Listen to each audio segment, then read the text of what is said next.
This video is brought to you by BetUS Sportsbook and Casino. It's time for Silver and Black Today, an Odyssey original sports podcast covering Las Vegas. Radio is also heard in Las Vegas on 101.5 FM KDON and 98.5 The Bet HD2 in Las Vegas. Both audio stations, of course, both radio stations, I should say, are Odyssey sports stations in the city of Las Vegas. So thank you for being with us. I'm Scott Branson, joined by my partner, Mo Moten.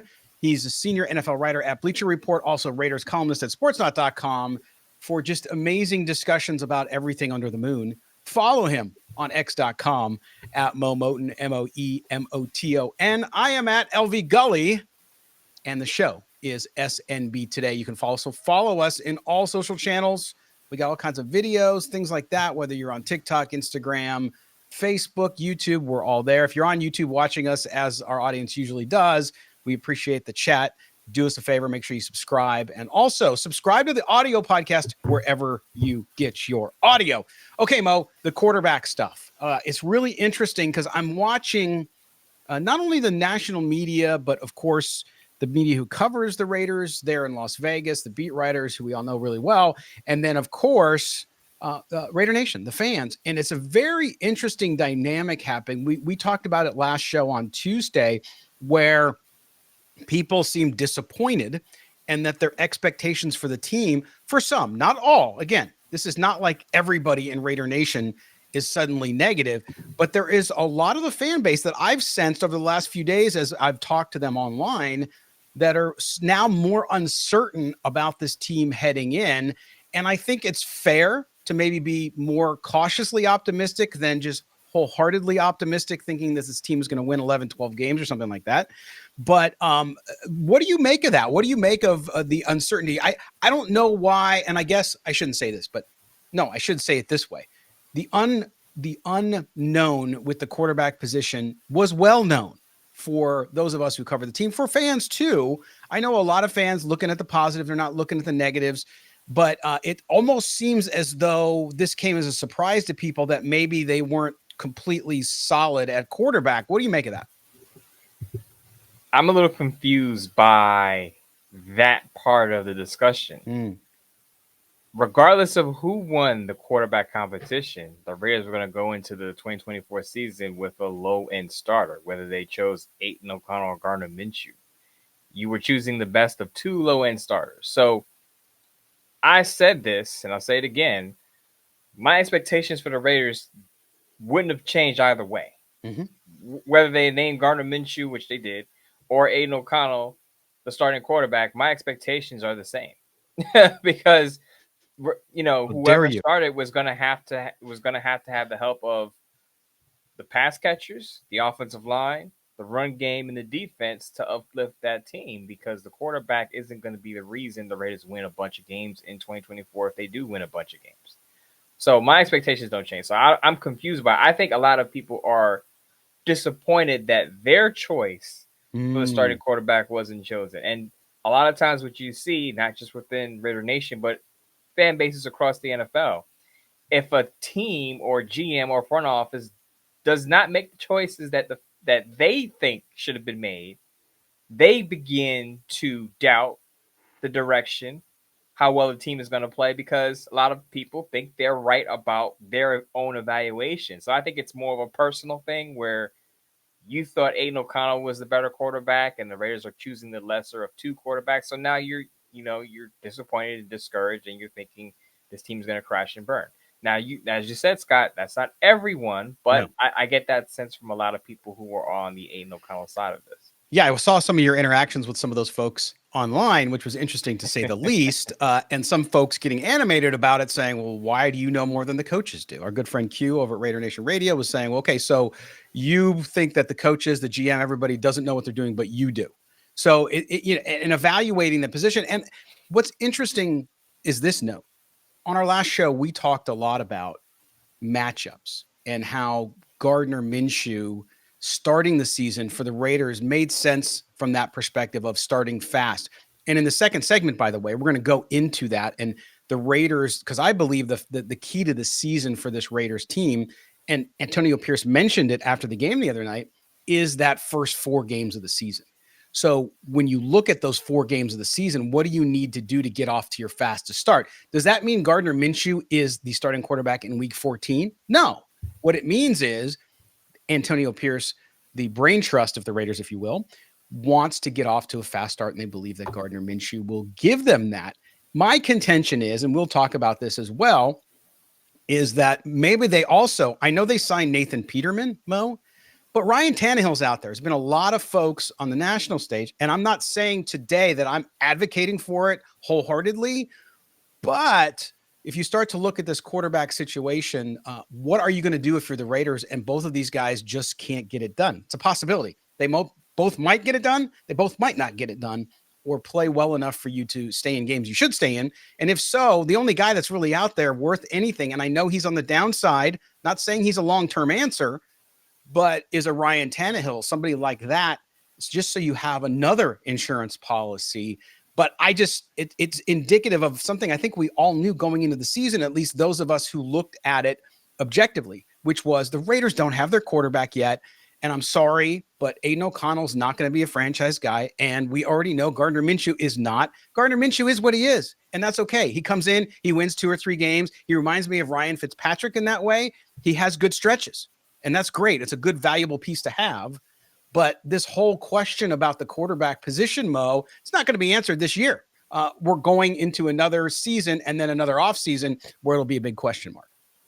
Scott, I don't know how deep we're going to get into this, but I just want to say this right off the top, and I'm going to be strong about this. Yeah. The Raiders and Ryan Tannehill make 0 sense. Yep.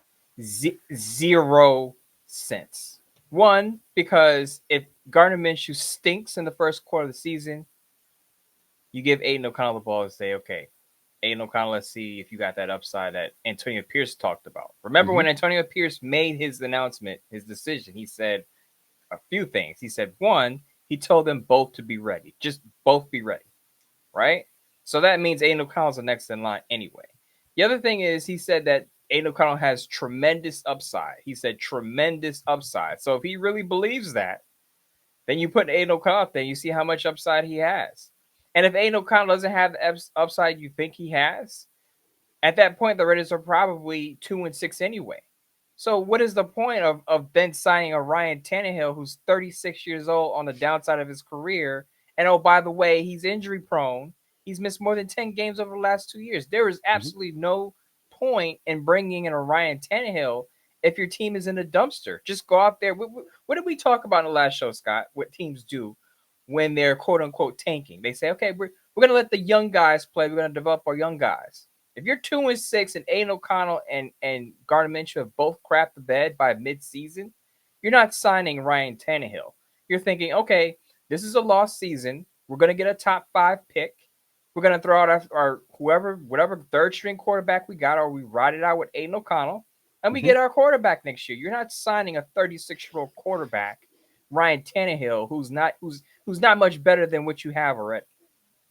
Well, so let me take the other side of that though, and let me ask you these questions. Number one is, let's say this Raiders team, because there's a big question mark up front on the offensive line. Of course, the Raiders got good news earlier this week when Jackson Powers-Johnson was taken off the PUP list. Of course, Colton Miller's back. So even though JPJ hasn't played at all, he is practicing. He doesn't have the red shirt on. He can have contact. So at least he's getting closer for the Raiders to put him there at left guard. But if you look at this team, let's say that gels up front and the defense is what we think it can be, which is a top tier defense. And these Raiders go out and they are in games and they are losing games because of quarterback turnovers, misplays, whatever it may be. So if you're there and the team's not terrible, they might have a losing record, but they are a consistent quarterback away from winning those games. You got a coach on a 2-year contract. So I understand what you're saying, and I'm not arguing that Ryan Tannehill, as I said earlier, is the answer for anything. But at some point, then what do you do? If you're so close in games, if this team really makes a jump except for that position, and that position is costing you games, what do you do then? You trade for a better quarterback or a younger quarterback. So the Cleveland Browns are reportedly taking calls for Dorian Thompson-Robinson, who had an impressive preseason last year. I'd rather Dorian Thompson-Robinson because at least he has upside, big potentially upside. more upside Yeah. than Ryan Tannehill. I'm sorry, Scott. I don't care how bad it gets or how good it is or how dire it is that the Raiders need a quarterback if the rest of the team is playing well. I'm not signing Ryan Tannehill. Ryan Tannehill had 4 touchdown passes in 10 games last year. Yeah, more interceptions 4. than touchdowns. Yeah. Ryan Tannehill hasn't been a good quarterback since the year 2020, Scott. It's been 4 years. The Ryan Tannehill conversation needs. It's out there. That's why I brought it up. It needs to die. I'd trade for Dorian Thompson-Robinson. Cleveland Browns again are reportedly taking calls for him. Josh Dobbs. He's a backup in San Francisco. Call Josh Dobbs. What about a Tyler Heineke in Atlanta? If Atlanta's willing, because they got. I don't like the Taylor Heineke idea because his problem last year with the Falcons, he was turning the ball over. He was. So if you're a team that has a good defense and you're saying we need to play our defense, don't turn the ball over, you don't want Taylor Heineke. Go, Scott, really quick. Yes. Dorian Thompson-Robinson, call the Cleveland Browns. Even if he's not it, he has some upside. He's mobile. I would even go after Josh Dobbs for a handful of games. He was playing pretty well. I would prefer Josh Dobbs. I know Josh Dobbs isn't great because he got benched eventually, but I would take Josh Dobbs over Ryan Tannehill. There are just so many other backup options I would go to before I'm even thinking about signing Ryan Tannehill at 36 years old, coming off a season with 4 touchdown passes. Yeah, and I'm there with you as well. I rather go that younger route, especially if there's not a lot of compensation involved, if you can do it relatively cheaply. And I don't know what a Dorian Thompson what he would cost. We'll see.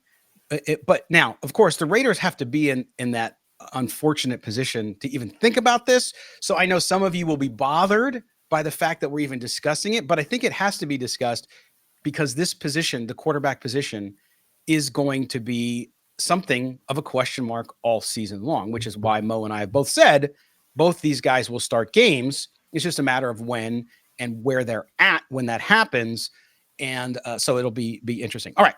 We're going to take our first break because obviously this is our show that goes on the radio in Las Vegas as well. We're going to take our first break. When we come back from that break, we're going to talk about the Raiders and getting off to a fast start and why it's so important and why the quarterback position is part of that. And maybe, just maybe, I think so, why Gardner Minshew won out despite not being the clear winner against Aiden O'Connell when it came to the competition for the starting quarterback with the Raiders.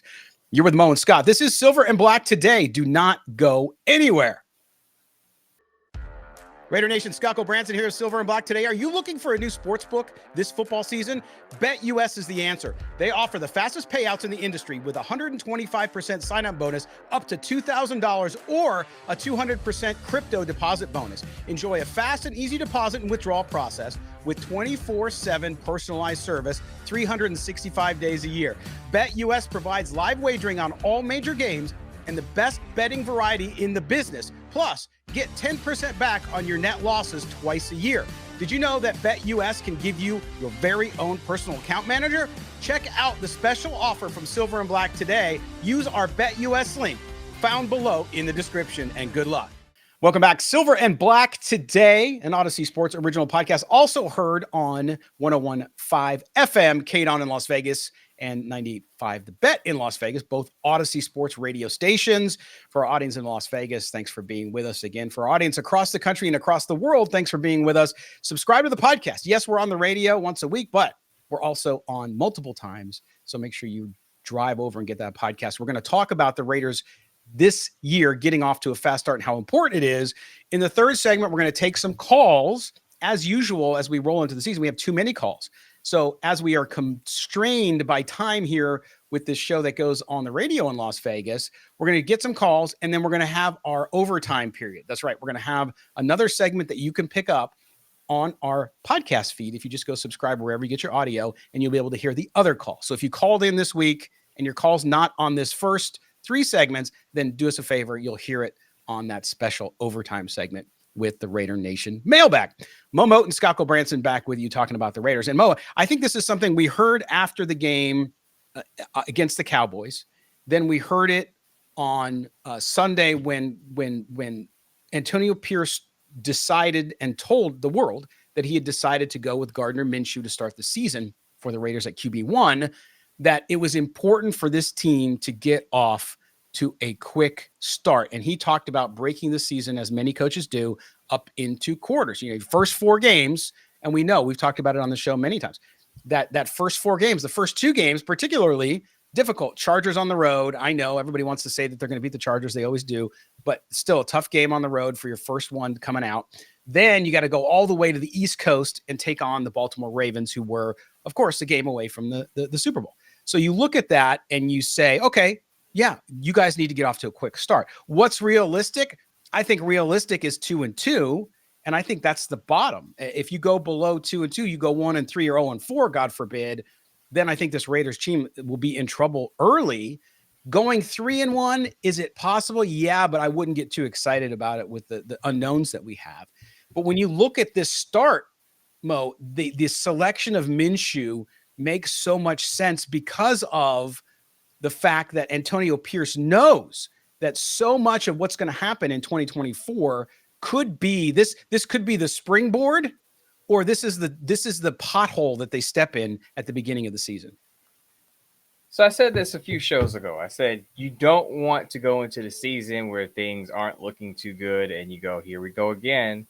We're going to be mediocre again, or we're going to start slow again like we did last year under McDaniels, just different coach this time. So I understand from the viewpoint you do want to start quickly, especially with the tough opponents you have, particularly on the defensive side of the ball you mentioned.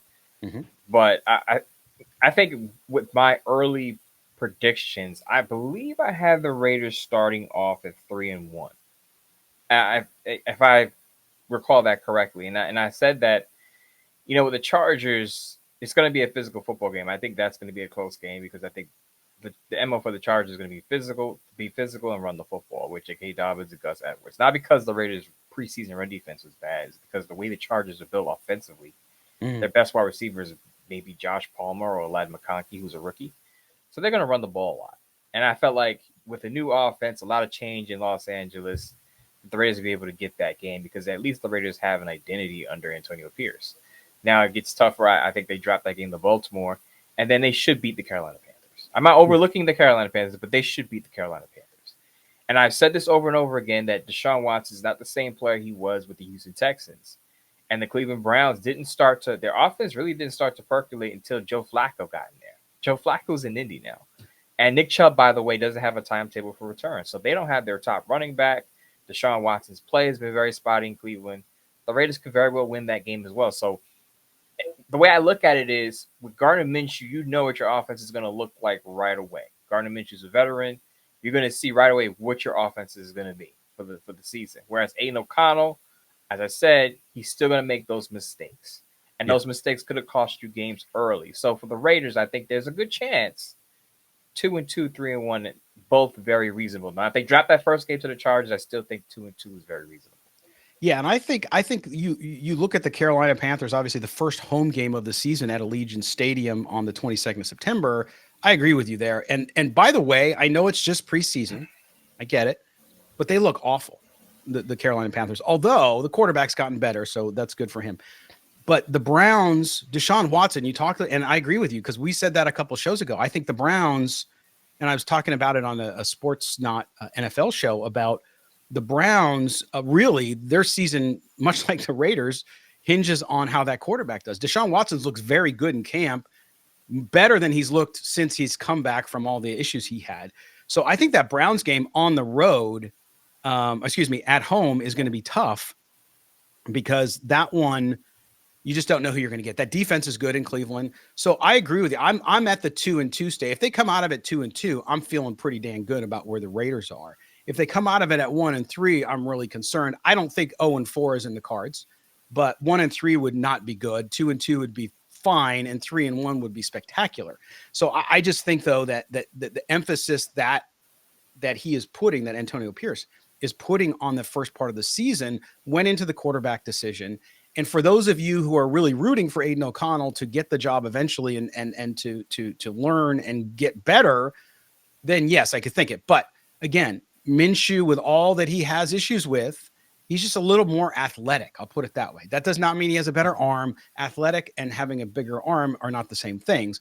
And so it makes a lot of sense. But to get off, we'll see if the strategy that this coaching staff and the GM, Tom Telesco, have come up with for this first 4 games of the season work out. If it doesn't work out, then you're going to see Aiden O'Connell, and then the Raiders season will be sort of in a position of, okay, where do we go from here? Because if Minshew doesn't do well in the first 4 games, that means the Raiders probably are not sitting at 2-2. They might be sitting at 1-3.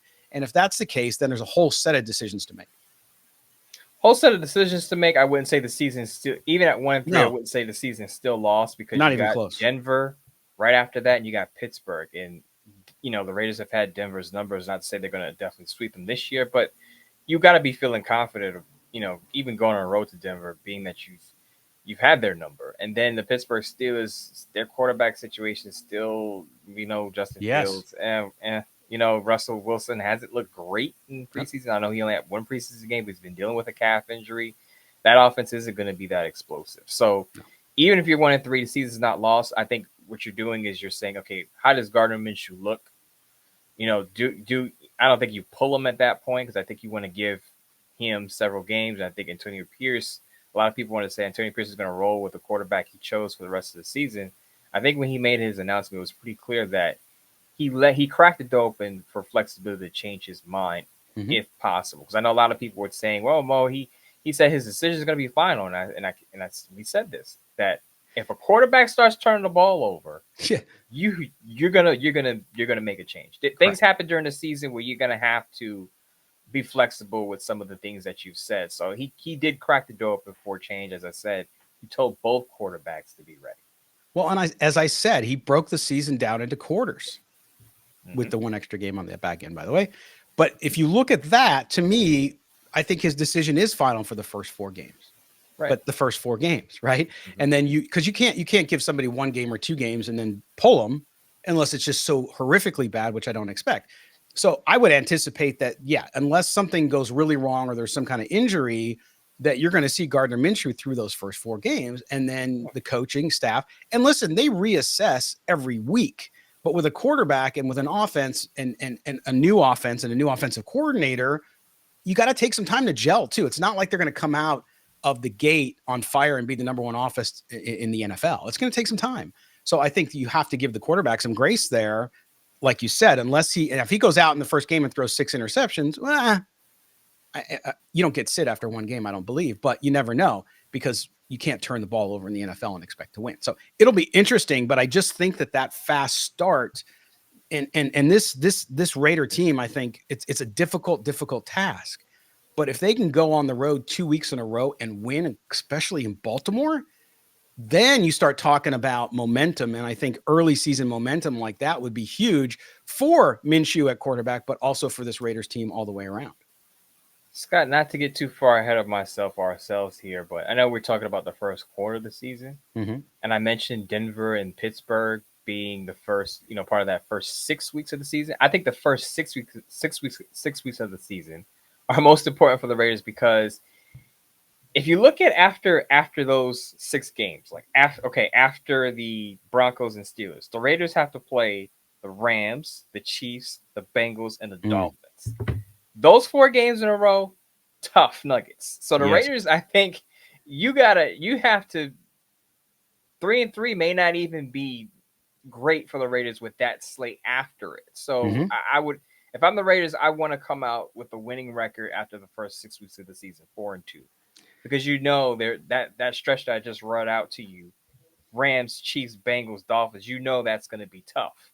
And you're going to have to steal 1 or 2 of those games to stay in the playoff hunt, at least mid-season. So I think that also, looking ahead, plays into why you want a fast start. I agree. And if you look at it too, this is really big too for the folks out there, Raider Nation, who really want to see this team get to the playoffs this year. That you look at that early schedule, right? Until they have the Panthers are NFC.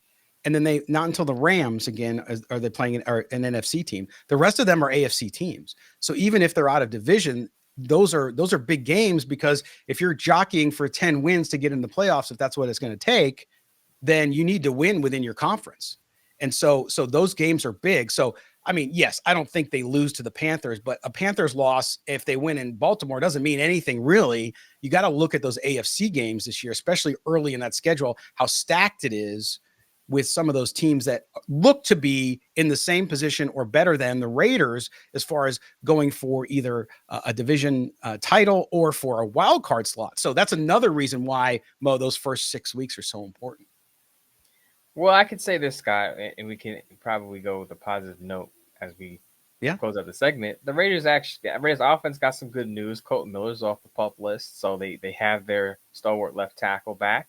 JPJ shed his red non-contact jersey I saw over Twitter at practice. So it looks like their offensive line is starting to get healthy. The biggest question of the offensive line, and I pointed this out in my Sportsnet piece on Tuesday, is who starts at right tackle. I think DJ Glaze has made a push, and if Bear Mumford isn't, 75% healthy, maybe the Raiders feel more comfortable with DJ Glaze at right tackle. We'll see how that turns out. But it's good to know that if Bear Mumford doesn't pan out, that you can throw out DJ Glaze and see what he has and see what upside he can bring to the right tackle spot. Absolutely. And I think Munford, you're right. I think he is consensus the guy that's going to go as long as he's healthy. If he's not healthy, if they have any question on whether he can do the role, then it might be better to put DJ Glaze in there. We'll see. We got one more game to go here, and then we have the 2.5 weeks until the regular season start, and there's a lot for the Raiders to decide and a lot to talk about between now and then. All right, we're going to take our final break here on Silver and Black today. When we come back, we're getting to your voice, the voice of the fan, of course, the Raider Nation Mailbag with your calls coming up as well. So don't go anywhere. You're listening to Silver and Black today. For our video audience, of course, we got to give you a word coming up here from our friends at BetUS. Michael Vick at BetUS.com. Catch an incredible 125% sign-up bonus on your first 3 deposits, plus 10% gambler's insurance. BetUS, my online sportsbook and casino. Enough of hearing us talk about the Raiders. It's time to hear from you. Any Oakland Raider fan, Las Vegas Raider fan, stand up. On this edition of the Raider Nation Mailbag. That black hole rocking and rolling. Don't be a wallflower. Be a part of the show. Leave your question or message by calling 702-900-7869. That's 702-900-7869. Or drop us an email at mail@silverandblacktoday.com. All right, welcome back, Silver and Black today. Yes, it's time for the Raider Nation Mailbag here on our Odyssey Sports Original Podcast. By the way, for our video audience, make sure you check out the special offer below from BetUS. Yes, 125% bonus on your first 3 deposits up to $2,000. Make sure you use the link right there, and you can join Mo and I in betting some dough on football. And by the way, we will start to in the next few weeks. We're going to start betting here on the show. We're going to bet some games, and you can be on Team Mo or you can be on Team Scott, and we'll see who nets out. We'll see who wins. I'm going to get you, man. I got a secret this year. Hey, are you consulting one of the BR people over there who are competing against me, conspiring against me to take me down? Take you down. Anyway, that's good. All right, we're going to get right to the calls here because we got a bunch of them. By the way, we're going to get to some calls here. And again, because of the time constraints with the radio show, which is this show also goes on radio, we'll cut it off. And then we're going to have our overtime segment with more calls, more Raider Nation Mailbag, which you can get by subscribing to the Silver and Black Today podcast feed. Wherever you get your audio, just look for Silver and Black Today. We appreciate that. Put on the auto download. That way, every time we have a new show or new segment, guess what? You're going to get it right there on the feed. So thank you to that. Mo Moten, Scott Branson back with you here talking Raiders football. And again, we're going to let you talk now. Mo, I have a feeling there'll be some calls about quarterback and maybe quarterback. Sure. We'll see. Yo, man, I want to talk about the punter situation. The punt? Yeah, no, exactly. How about the special teams, by the way, real quick, have been great for the Raiders in the preseason. Yeah. Again, it's preseason, I get it, but very, very good. I mean, it's all 3 aspects of the game. You got to win in all 3 aspects. And the Raiders in the special teams area have been great, especially with the new kickoff. Now, when the new kickoff thing, keeping that new kickoff, if we go into the regular season, I don't know why anybody would let him return the ball. I think there's going to be a lot of touchbacks again because it's been successful. It's gone up by 7.8 yards per return in the preseason. So we'll see what happens. There's some strategy there. See if the NFL can stay ahead of that. I don't know. All right. We're first going to go out to Anthony in Idaho. He hasn't called in a while, but here's Anthony in Idaho on the Raider Nation Mailbag. Hey guys, this is Anthony calling in from Idaho Falls. It's been a minute. I just wanted to say real quick, first of all, I go on Twitter and, after the quarterback decision, I'm thinking, oh God, how bad can it get? And, you would think that if you would think that we just benched Patrick Mahomes for Chad Henne or something, come on. They're about the same quarterback. Aiden O'Connell and Gardner Minshew, they're about the same level of quarterback play, different quarterbacks, but about the same results. I don't see the outrage, even if I was more of an Aiden O'Connell guy myself, but not by very much. And so when I heard the Gardner Minshew thing, I was like, all right, well, makes sense. The veteran guy who started a lot of games and has played at least pretty well at times, and I feel like that counts for something as opposed to someone like Aiden O'Connell who, doesn't have a ton of experience. He has starts under his belt, but he had some improvements to make, and it's probably doing him some good to sit on the bench for a while. And yeah, I don't know. I just don't think it's so egregious. I think I'm with Mo. My prediction stays about the same. I'd say about 7-8 wins. Maybe 9 to 10, depending on a couple of things that may happen during the season. Also we were missing our top receiver, a couple of our starting linemen. So I'm not too worried yet. I think we'll be okay, especially if our defense can play well, maybe better than what they have been in the preseason. But yeah, I just think everyone just needs to calm down a little bit and take a breath.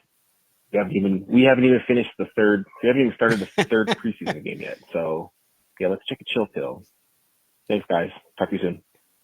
All right, there's Anthony with a sober look at the quarterback situation, and I don't disagree with him, but I want to, and I'll give you my answer in a minute, Mo. But I want to hear why do you think there, at least some? Again, I don't want to paint this as some 70% of Raider fans are freaking out about it, because Anthony's right. I mean, when you're on X, it's hyperbolic and it's a bubble.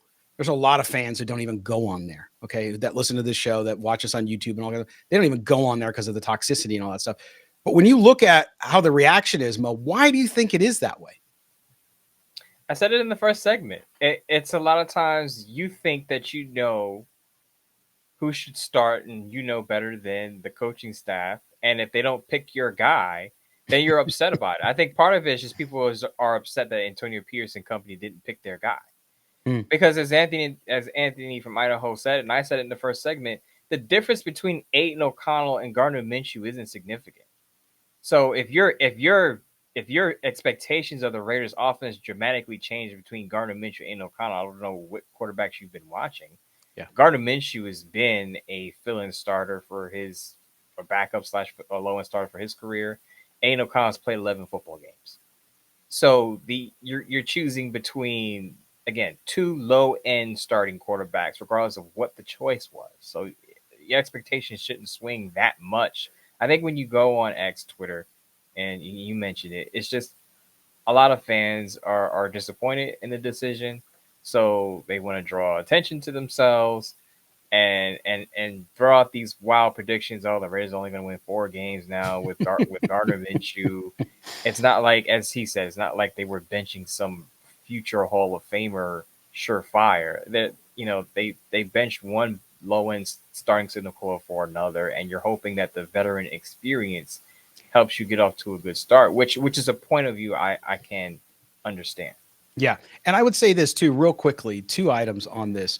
One is, I think part of it is well-meaning Raider fans, even if they're thinking negatively right now, well-meaning Raider fans who just want the answer at quarterback already, right? So they look at Aiden O'Connell and they say, this is a young guy.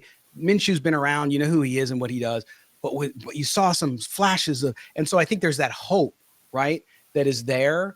I don't see it as much as they do, because I think that if Jimmy Garoppolo stayed healthy last year, stay with me on this. If he would have stayed healthy last year and had an average year, Aiden O'Connell probably wouldn't have played at all.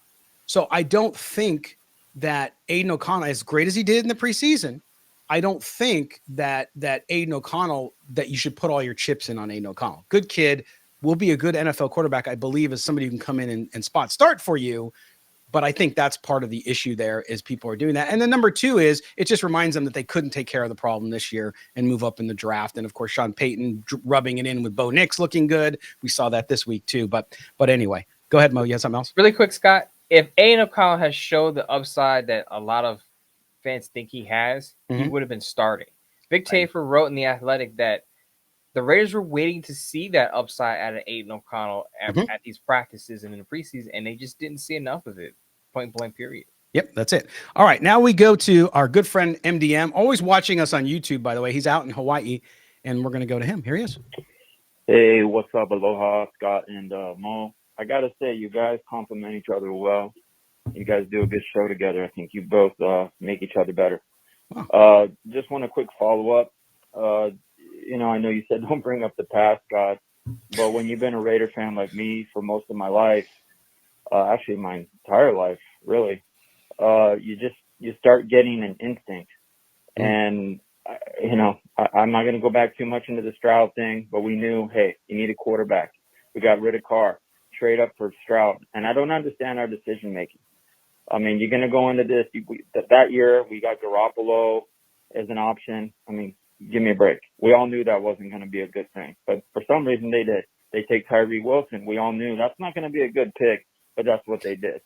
And then this year's plan is to go with Minshew or O'Connell. Now we're going to go with Minshew. I don't think that's a good plan either. And I'm frustrated, quite frankly, as a Raider fan, because year after year, you're hoping for the next year, and the next year continues to be like the last year. And I'm not getting excited, Scott. Sorry about we win 7 or 8 games. That's not what I'm here for. I want to see us go to the playoffs and do well.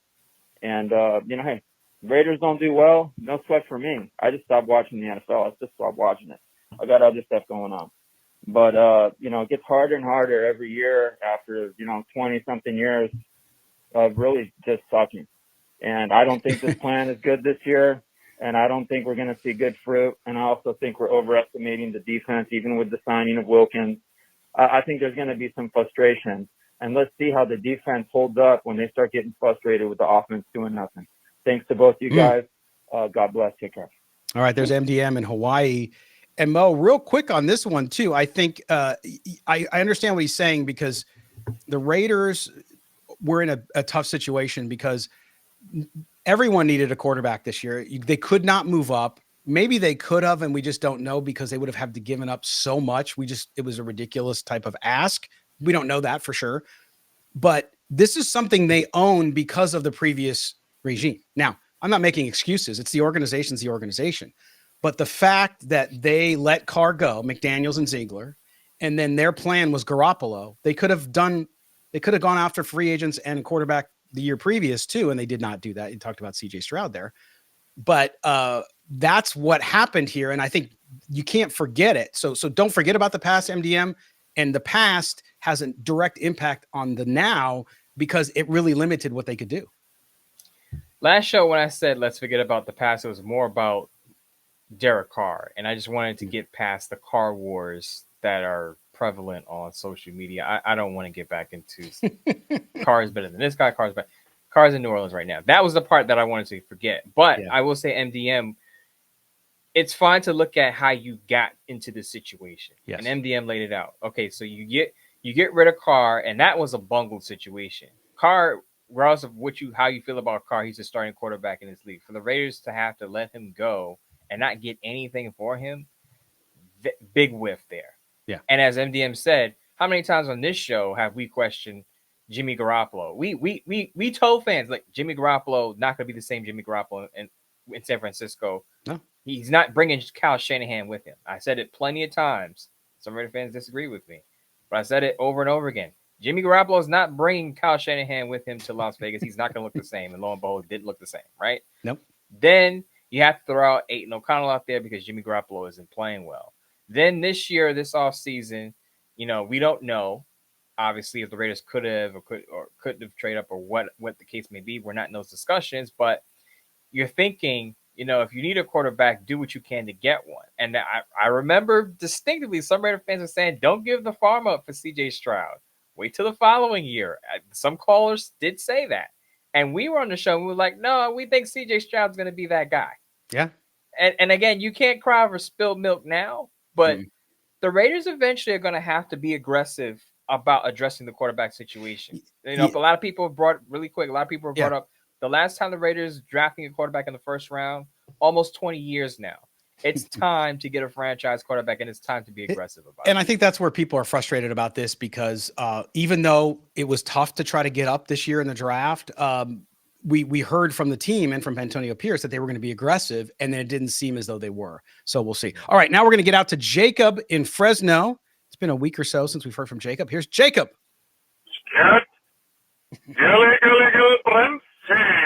Jacob.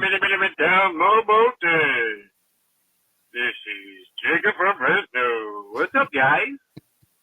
So, I don't know how this call's gonna go. Might be a bit of a Debbie Downer to some folks. I know we're gonna open up quite a controversial topic because you guys spent all of 5 seconds talking about Derek Carr last week. And the conversation with Derek Carr, I feel like we often just say, get over it and move on. Now, here's the thing about that.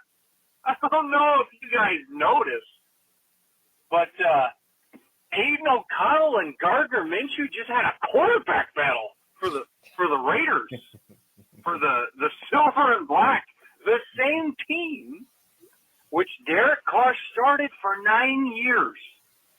So, without being any more condescending with this tone here, I want to say to you guys, maybe it's a little hard to get over losing our multiple-time Pro Bowl quarterback who brought us the closest to any kind of relevance in the last 2 decades. It's a little difficult. Now, I know we're going to go back. Hey, don't go live in the past. We're on to the next thing. It's either Gardner or Aiden. Right now it's Gardner. So let's get after it, support our guy. But come on, man. Don't you think AP in the back of his head, at least at some point, maybe even last season, would have said, yeah, it would have been great if they didn't let go of Derek. Would have been nice to have a experienced quarterback who's done a little something, at least a little something. Now, I know he fumbled at the back of the end zone with the Cowboys, and he did it again with the Packers. It didn't really matter with the Packers because we're down 20 points. I know he got blown out by the Falcons in a, like, what the heck happened kind of moment the week after we beat the Chiefs and thought we were getting some momentum. I know he did all that stuff. But I'm from Fresno. I support the guy. I had a lot of fun watching the Raiders with Derek Carr. We lost a lot, but we've lost a lot my whole time watching the Raiders.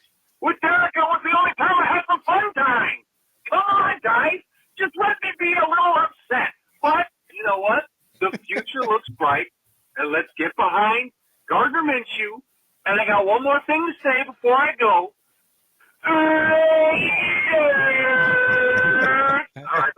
All right, there you go. Jacob in Fresno. We got about 2 minutes, a little less than 2 minutes left, Mo.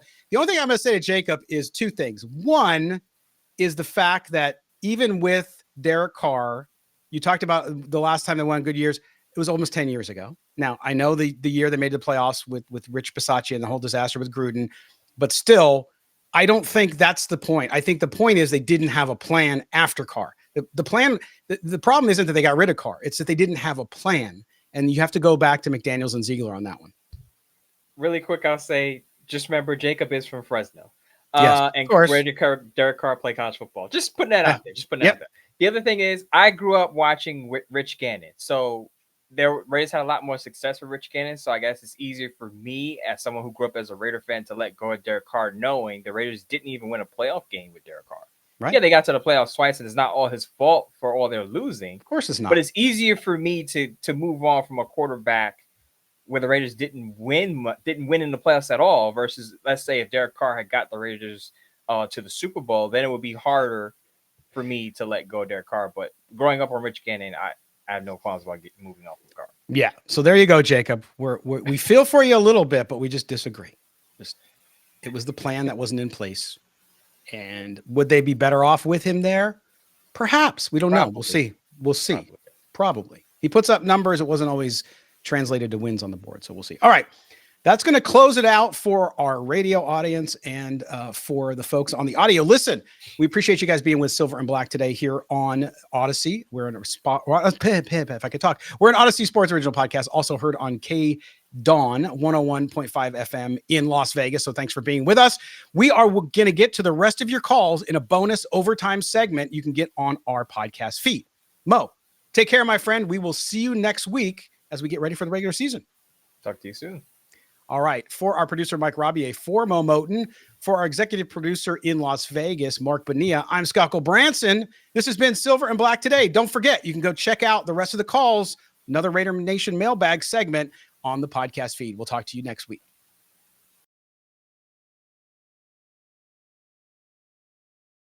It's overtime on Silver and Black today. Yes, the Raider Nation Mailbag. Thanks for being with us. Segment 4. Yes.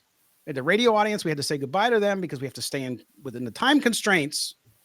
And you guys have such good calls. You have such good things to say. We had to carry it over, right, Mo? We want everybody to be heard. We want everyone to be heard. And we want to add, new callers because some people say you have the same callers. So we're trying to round it out, get new voices on the show. If you're out there complaining about, we have the same callers, call into the show. Be the variety. Be part of the variety of the show. And we're on the podcast feed. They got the balls to call in. So show cojones and call in. That's all I got to say. You could even text. Again, if you're shy or you got a speech impediment, hey, there's people out there who don't like talking on the phone for all kinds of reasons, and that's totally fine. Just text us at the same number, 702-900-7869, 702-900-7869. We're going to get to an oldie but goodie. Our good friend Tarek, who we haven't heard from in a couple of weeks, or maybe we heard from him last week. Here's Tarek, who looks like he's in Boston this week. Good afternoon, Scott and Mo. This is Tarek hollering at you guys from Beantown. I just want to discuss quickly AOC and Minshew. Interesting enough, when we were at the beginning of training camp, Antonio Pierce had said that the starting quarterback job goes through AOC. So interesting that he wasn't able to solidify that position, considering it's his second year with the team. When it comes to Minshew, I mean, again, you can make a case for either one of these guys, but at this point, Raider Nation, let's support him. Let's give him our support and hope he does well. Let's hope he starts all 17 games, because if he does, that means he will be having some semblances of success. The last thing you want to do is go back and forth at quarterback, so I hope that's not in the cards. The bottom line is I don't think either one of those two guys is good enough to solidify themselves as a long-term solution. I think everybody kind of knows that, and it's all but given that a year from now we will have a different starting quarterback who's currently not on the roster. So let me know what you guys think about Minshew moving forward. It's good to at least establish who the guy is and get him as many first-team reps as we can heading into the regular season. So I don't believe any of the starters are going to be playing against the 49ers this Friday. But you guys have a great week. Looking forward to your next show, and I'll talk to you guys soon. Over and out from Boston. Go Raiders. All right, there's Tarek. Can't disagree with him, Mo. I mean, hey, if Minshew starts 17 games, things are going well. If he starts all 17 games, that means the Raiders are in playoff contention. Yes. That's what it should mean, because if it falls apart from him, obviously Aiden O'Connell is going to get a shot. And we still both believe Aiden O'Connell is going to play start some games for the Raiders this year, unfortunately. But unfortunately, but if he starts, something went wrong. Correct. But as far as the overall look of the Raiders going in with Gardner Minshew, and we talked about it early in the show, is regardless of who you wanted to win the job, you can't deny that Gardner Minshew's experience could help the Raiders in the early part of the season. And obviously his mobility is a plus, that something that Aiden O'Connell really doesn't have or really lacks. So there are some, as Tarek said, and as a lot of our callers said, you're choosing between two low-end starters, but there are some pluses to Gardner Minshew. There are some pluses, in my opinion, Aiden O'Connell. Aiden O'Connell, to me, more accurate, more poise in the pocket. Gardner Minshew, something he's going to have to work on going into the season. More poise in the pocket, less frenetic.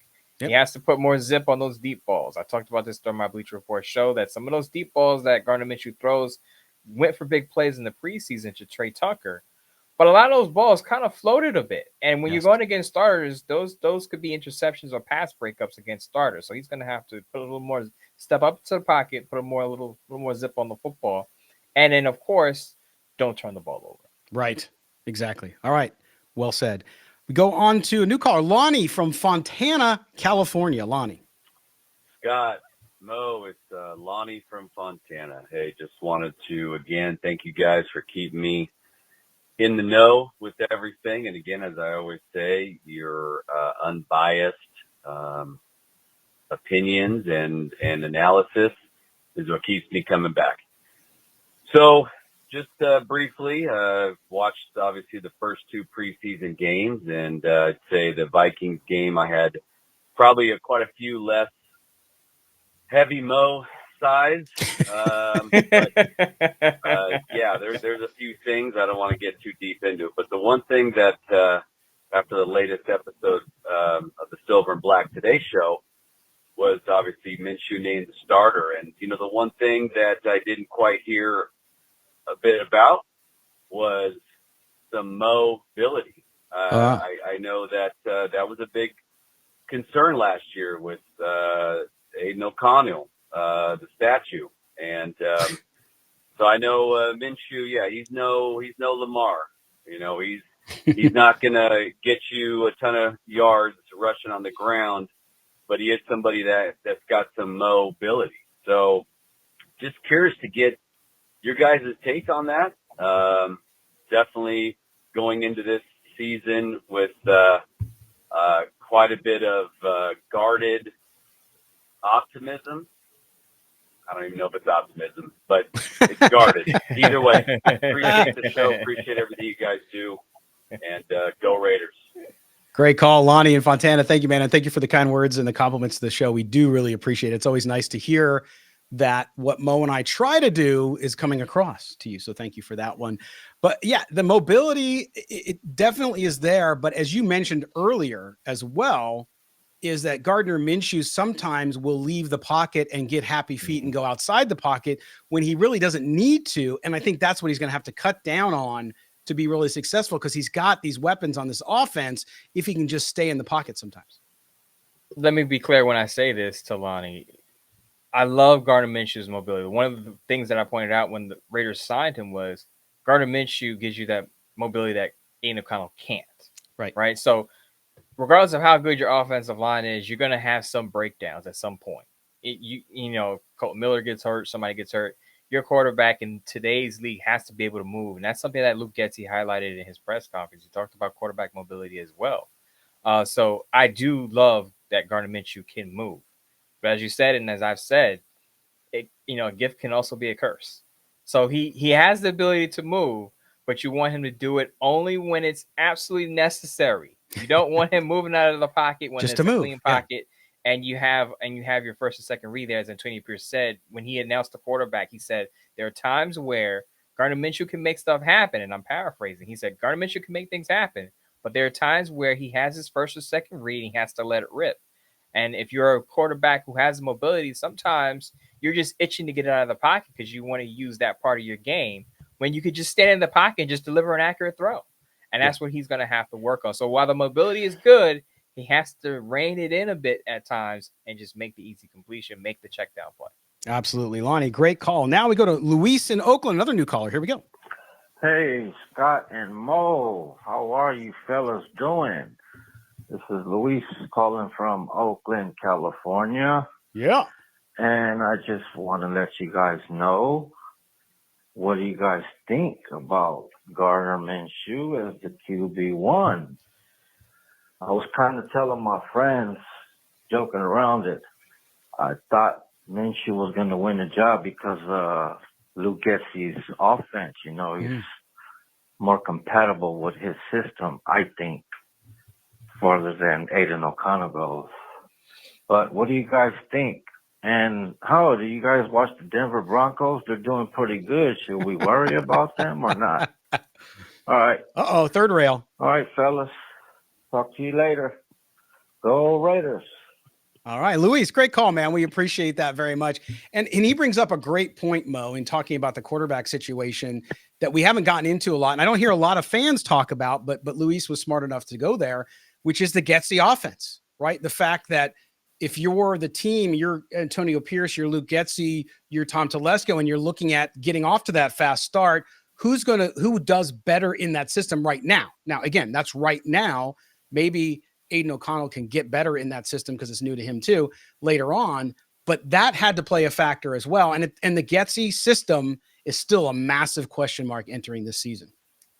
So I talked about it when I answered Lonnie, I believe, when I said one of the things that Luke Getsy talked about at his intro press conference was today's league, your quarterback's got to be able to move.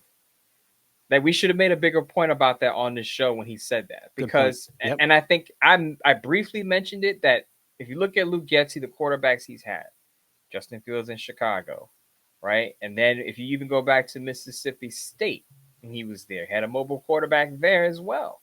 So he doesn't have a history of working with statute quarterbacks, quarterbacks who can't really move much. Yes. So we should have made a bigger point about that, the history of him and mobile quarterbacks. But the other thing I want to get to with Luis's call, and I'm going to touch the third rail here, Scott. Woo! And start off with a sigh and say, do you remember the show we had where we basically had a whole show when I said Bo Nix fits the Raiders offense better than Michael Penix? I remember we had a whole Bo Nix episode, and I said Raider Nation is going to go nuclear if I'm right and the Raiders choose Bo Nix. I was okay with I was absolutely. I'm not saying Bo Nix is going to be a Hall of Famer because he played well in 2 preseason games. But what I did say is, I'm fine with Bo Nix. There were a lot of fans that were down on him, and I'm not here to take a victory lap because Bo Nix under Sean Payton and Bo Nix under Luke Getsy, you probably get different results. Mm-hmm. So just because Bo Nix plays well in Denver doesn't mean he would have played well with the Raiders under Luke Getsy, because I still have questions about Luke Getsy.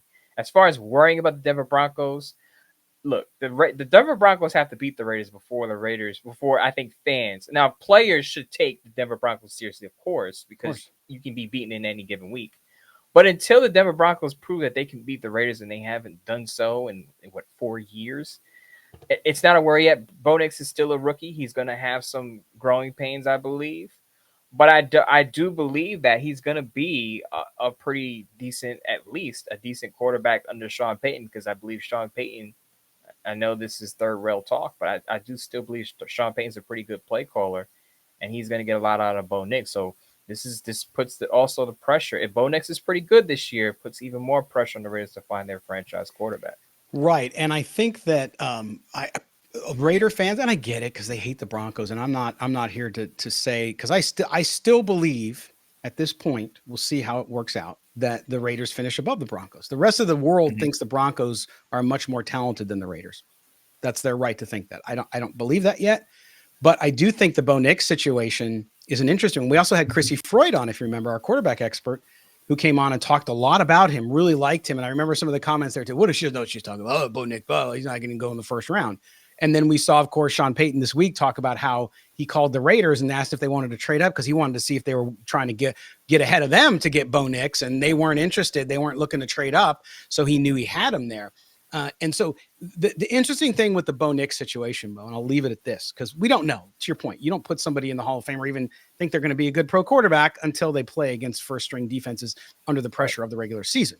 Right. But if the Broncos hit on Bo Nix, very big trouble for the Raiders, because then you look at the division, Mahomes, and you have Herbert, and you have Nix. Just saying, if all those guys do well, it's just the Raiders are already behind a quarterback, and that just puts them in a worse position in the division if they can't address it in the offseason coming up. It's hard. It's an arms race, and if you're behind, it's hard to catch up. And a good quarterback can even lead teams that don't have as good of a roster to more wins just by sheer elevating an offense. So we'll see what happens there. But a good call again from our good friend Luis in Oakland.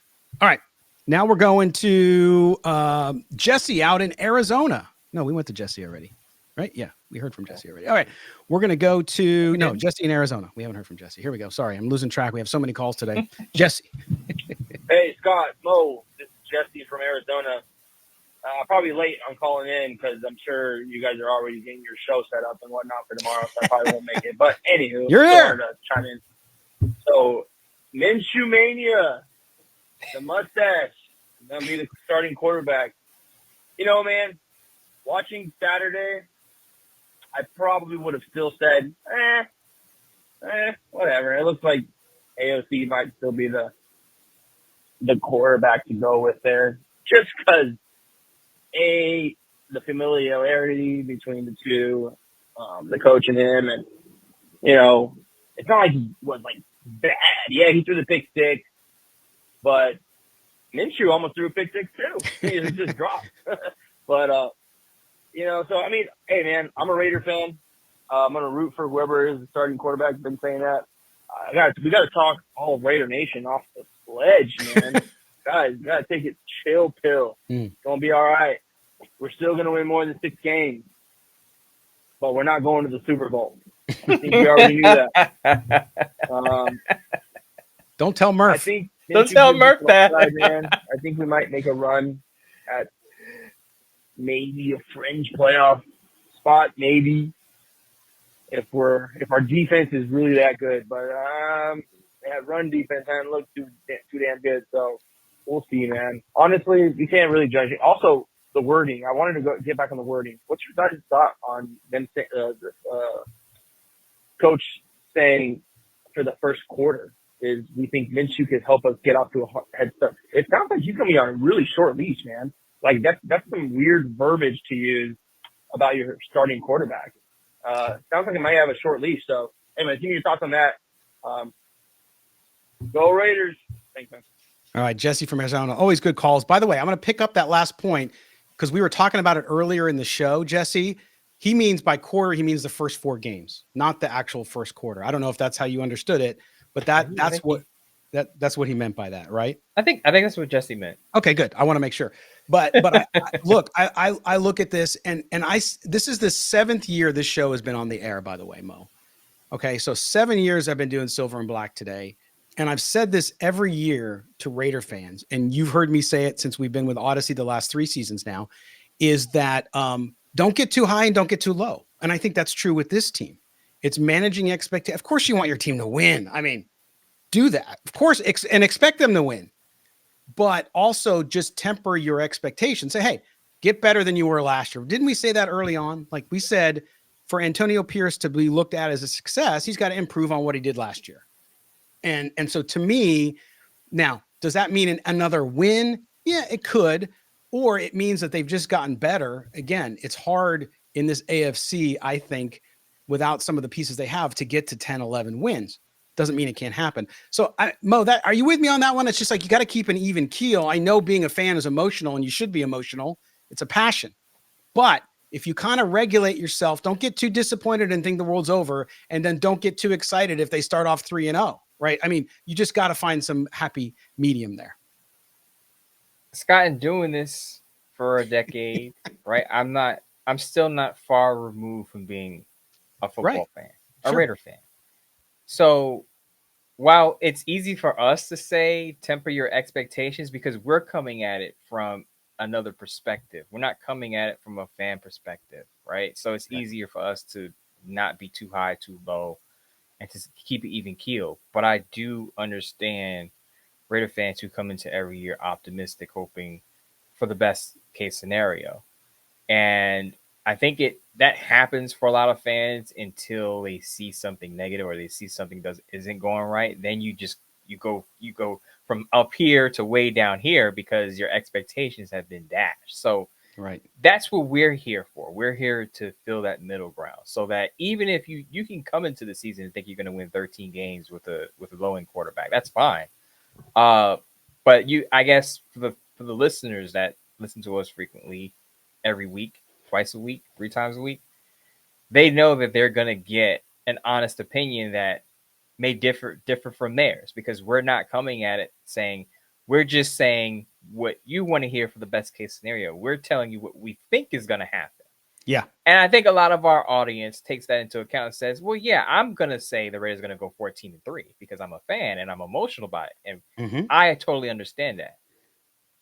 But yeah. I say kudos to the fans who are out there listening to us and call us in and say, I love your objectivity, because a lot of them, I'm sure, are very optimistic, but they're willing to listen to us and our honest expectations, and they take that into account. So for the fans out there, continue to be optimistic. Sure. But also continue to listen to our show and just hear us out on certain things. Even if you disagree with us, it's fine, because we're not always right. And we may not be right this year, but we're going to give you our honest opinion. And it's level-headed, and you know that. So continue doing your thing and being a fan and supporting the team, and we'll continue to do our thing, and we'll have a happy medium, and we'll have a great show together. Yes, and the thing too to remember for everybody out there, and Mo, I know you believe in this too, which is, you can think we're being negative, but that is only because, look, we live in a world today. Quick soapbox. We live in a world today where everybody wants confirmation bias. You already have a bias. We all have them, right? Yeah. You think the Raiders are going to be great this year, or you think the Raiders are going to suck? Let's say that's your bias, one way or the other. When I say something that says they're going to suck, then the people who think they're going to suck, they feel really good about that. And then when I say the Raiders are going to be great, they're going to make the playoffs, people who already believe that and want to believe that, they love that. The people on the other side of that are going to come in and say, oh, you're blowing smoke up somebody's butt, or you're being too negative, right? Now, again, Mo said it perfectly. We're not always right. We don't do this show because we know more about football than anybody else out there. I'm not saying that. Mm-hmm. But what we won't do, because we would not be able, I would feel like I was covered in oil if I came on here and told you something I didn't believe, or told you what you wanted to hear all the time. There are people out there in the business who do that. And look, they do what they do. I'm not criticizing them. I don't like it. So Mo and I always talk about this off the air too, right, Mo? Which is, we're not going to do a show that we wouldn't want to listen to, right? And for me, I like the back and forth, right? We don't always agree on everything here on the show, Mo and I, but you're going to get from us those views on how we think things are going to go. And I would say over the last couple of years, have we been wrong about things? Absolutely. Have we also been pretty close as far as how the Raiders are going to perform and some of the concerns? Yes, I put our record up for that. And we've done well with that. Again, we all make bad calls because we're willing to put our opinion out there. A lot of people stay silent because then you can't get criticized because you don't put yourself out there. But we do it. So we appreciate that. And always, Jesse with a great call. So thank you for that. All right, we're going to move on now. We're going back up to Dave Casper, the Ghost. Hey, guys. Scott, Mo the Ghost. This is Dave Casper, the Ghost, from the great state of New York in the Hudson Valley. I just wanted to, not really a question, just some comments. Okay. They're going obviously with Gardner Minshew. Personally, I don't think either quarterback, whoever they chose ultimately, is not going to make or break this season for the Raiders. Both quarterbacks are subpar, in my opinion. I understand why they went with Minshew. He's a little more mobile. He's a veteran. But he was god-awful against Dallas, and so we'll see. I think if the season goes sideways quickly, then you would probably bench him and bring in AOC just because he's the younger player. In terms of as I said in my previous phone call, I think this season will be made or broken by their defense. They were terrible against the run again against Dallas. So unless they shore up that aspect of their defense, this will be a really long season. I love Jack Jones and even Jacorian Bennett. What little I've seen of him on the field, he looks like he's going to take a next step up. So overall, I thought the game was a microcosm of how the season's going to play out. Their defense will keep them in the game. Their offense will do something late third quarter, early fourth quarter, turn the ball over, or 3 and out in their own, deep in their own end zone, and the defense will bend, and then finally break. You had a caller last time from, I think, NorCal Raider. Mm-hmm. This team is nowhere close to winning a Super Bowl. So they have Devontae Adams, who's 32 years old. If the season goes sideways, yes, I'm playing this as a GM, then you need to move him, because in 3-4 years, if the Raiders are competitive, he will be past his prime. So if the Raiders season goes sideways quickly, I would look to move him. And finally, Mo, you had someone tweet you last week saying that the Raiders are officially in the Jeff Fisher zone. I love that expression. They are officially in purgatory for the foreseeable future, which is the worst place to be. Mark Cuban, the Mavericks owner, said the worst place to be is in the middle. You should either be going for the title or running a deep playoff run or rebuilding. The Raiders, I don't know what the Raiders are. They're trying to be competitive, but they are officially in the Jeff Fisher zone. 6, 7, 8 wins. All right, that's all I got, guys. Final note: they need Tyree Wilson's more bust than late bloomer, and the defense especially needs depth. Yes. Nate Hobbs already got hurt this week. Yes. He's hurt every year. If they don't get any depth in here, Gilmore just signed with another team. I don't know why they're not bringing in a veteran for the secondary. Boy, sorry, Dave. Dave Casper's the ghost got cut off there, but from the Hudson Valley. By the way, Hudson Valley, beautiful area of New York, including now we're in August, but we're coming on October, which Halloween's coming. Sleepy Hollow is in the Hudson Valley, up there. Poughkeepsie's up there. The Catskills, so beautiful, beautiful area. Great call. Well, let's focus on that. The defense. He mentioned Nate Hobbs getting hurt again. He was on the sideline with the trainers on Saturday. We'll see what happens there. He just can't stay on the field. Good player, just can't stay on the field.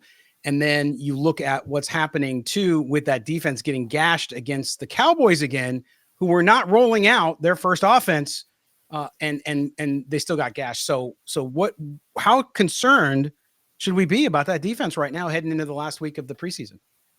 So let me unpack a few things here, right? Uh-oh. So we got to go full screen.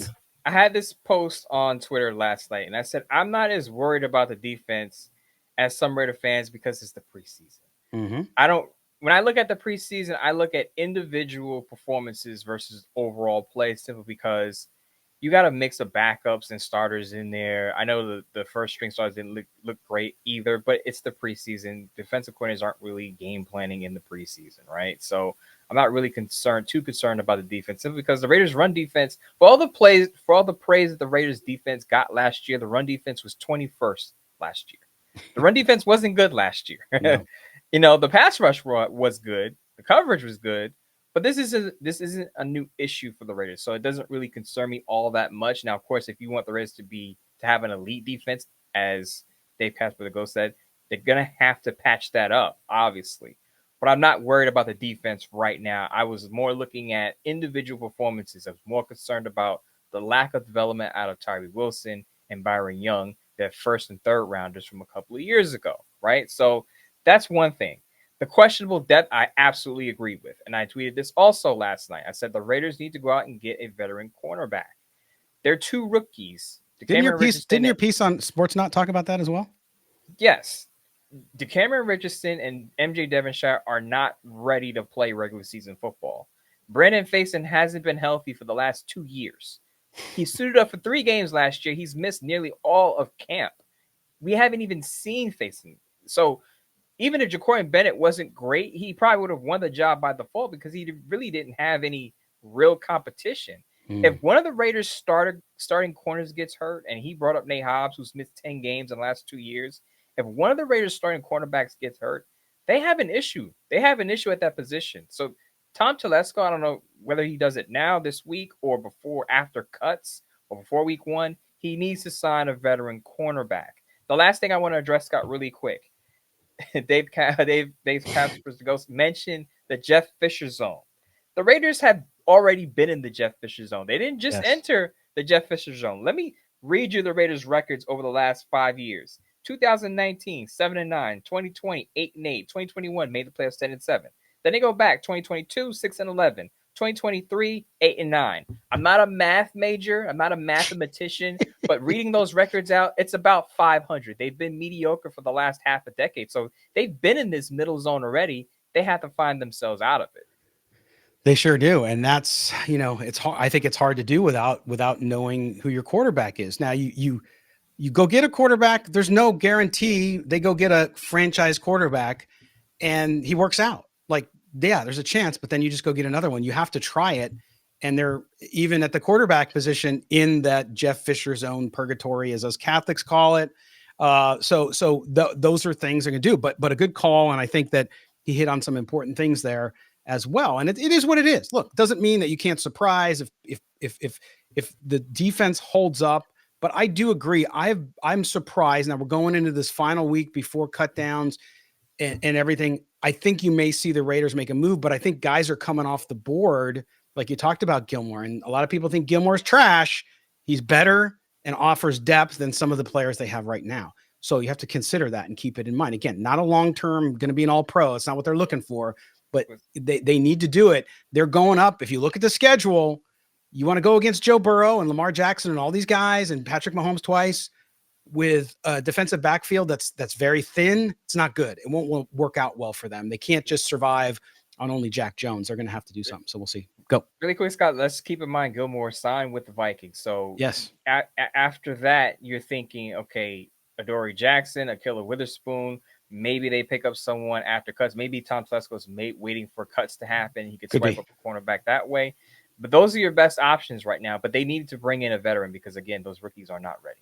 Agree 100%. All right, here we go. Our last caller of the day on this overtime extended Raider Nation mailbag here on Silver and Black today is our good friend in Oregon, Screwy Louie. Yeah, this is Screwy Louie in Oregon, OG. I was love that. Not impressed with the preseason game against Dallas, but I'm hoping that they're holding back and make it look like they're not going to be as good as what they could be. Neither quarterback was impressing me whatsoever. I think O'Connell's got the better arm. Minshew scrambles, so I think that's probably why they picked him to be the starter, especially with our O-line not being so well situated over on the left side with two guys that are still out, but maybe they'll play against the Chargers. They're going to have to. Jack Jones looked good for a while until he got faked out of his chalk strap on that one move by the rookie in the end zone. That wasn't so good. So, yeah, I'm a little nervous now about the season. I'm hoping I don't have to make an apology to ESPN and all the experts if we end up 6-11 or 7-10. So, yeah, it was a pretty ugly game. I think we should make a trade, if possible, Trey Lance. He's the third stringer over there in Dallas. He played better than our two starters. I'd even give up Tay for him. I know it's crazy, but I think that'd be a good move. Wow. And maybe Tay wouldn't mind going over to Dallas since they seem to make the playoffs every year. Well, that's pretty much all I have. Kind of not looking forward to the next game, but they're not playing the starters against San Francisco, so be able to see more of the third stringers, rookies, UDFAs, give us a better option on who to pick and who to let go for that 53-man roster. Okay, that's it. Peace out. Bye. All right, there's Screwy Louie up in Oregon, our OG. OG. We just got to get him OG graphic or something. I'll jump into this guy. If I'm traded Devontae Adams to the Cowboys, there better be a Dak Prescott package there. I'm just saying, just putting that out there, right? Now, as far as the Raiders' overall team is concerned, again, I know a lot of expectations are low after that Cowboys game, but I pointed this out in the last show that let's keep in mind the Raiders did not have their top pass catcher, Devontae Adams, on the field. They did not have their best offensive lineman, Colt Mill, on the field. They did not have their impressive first-round rookie and Brock Bowers on the field. So the offense should look a lot better with those three guys back in the lineup. As I said to Dave Casper the Ghost, the defense doesn't really concern me right now simply because you're mostly going up against vanilla defenses anyway. You're not game planning really. And the run defense has already been a problem. This isn't a new issue. It wasn't like there's a regression there. It was 21st last year. So when you're looking at the Raiders defense, obviously elite defenses can stop the run. Maybe the Raiders defense won't be elite, but if it could still be top 10 in scoring it like it was last year, I think it can still help this team win football games. My concern overall, big picture with the Raiders, and Dave Casper said this, depth. They need to bolster depth at some key spots. I mentioned cornerback. I would even add another offensive lineman. You know, you hope Colton Lewis can stay healthy. You hope the starting five can stay healthy. But after DJ Glaze, it gets kind of thin over there. So they're going to have to patch up some spots before they finalize their 50-man depth chart. They're going to have to add some depth because the depth is questionable. You know guys are going to get hurt. This is the NFL. It's a physical football game. Guys are going to go down. You need depth if you're going to have a playoff run. Yeah, and I think that's one of the things that you have to look at. I mean, they've signed a couple linebackers in the last few days as well, and people are like, "Why are they signing linebackers?" Well, we know that Tommy Eichenberg has had an ankle injury, so he might not be ready to go for the start of the season. So they're bringing those guys on. But again, and we talk about it a lot on this show, Mo. And again, Louis, thanks for the call, buddy. We appreciate it as always.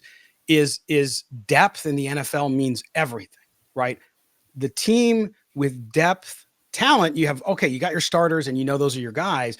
But when that starter comes out, which inevitably happens on every team, you got to have somebody who can at least hold the fort while that person is out. And sometimes if it's a long extended injury, then you need somebody who can actually perform at a little bit higher level. And that's the difference between teams in that Jeff Fisher zone, i.e. purgatory, and teams who make the playoffs perennially, which is the idea that when somebody goes down and the next man steps up, they're not losing much. So when they lose a guy, they're able to still stay where they need to be to make the playoffs and make those pushes. So that's why, yes, you got to have the right starters. Don't get me wrong, but you also need that depth. And I'm like you, Mo. The only thing that worries me about that defense at this point is that depth, especially on the back end with who they're going to be facing. So we'll see how it all wraps up. All right. That's going to do it for this edition of Silver and Black today. This is the overtime Raider Nation Mailbag edition as well. Mo, I can call you Mel if you want me to. But anyway, Mo, we're sitting here on Thursday. Let everybody know what you got coming up, Bleacher Report wise, heading into the weekend and the Raiders' last game here against the 49ers before they hit the regular season.